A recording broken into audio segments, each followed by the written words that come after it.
nagka-textmate kaedad nag-80 naggamit og anchos kay di na maklaro ang letra.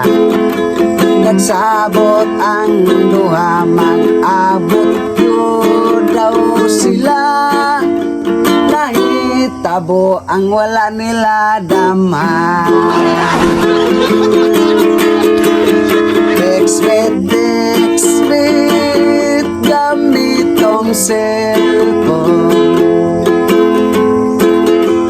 Usahay makatabang, usahay put mag-aamong. Textmate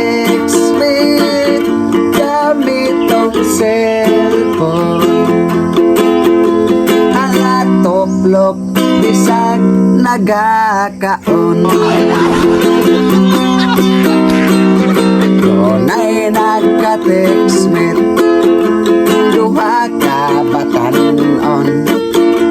Naggamit og cellphone di kagbuntag hangtod hapon.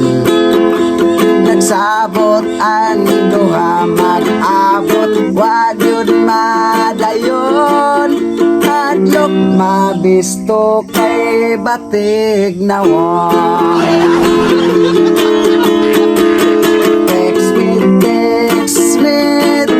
gamit tong cellphone. Usahay makatabang, usahay pud makaamong. Textmate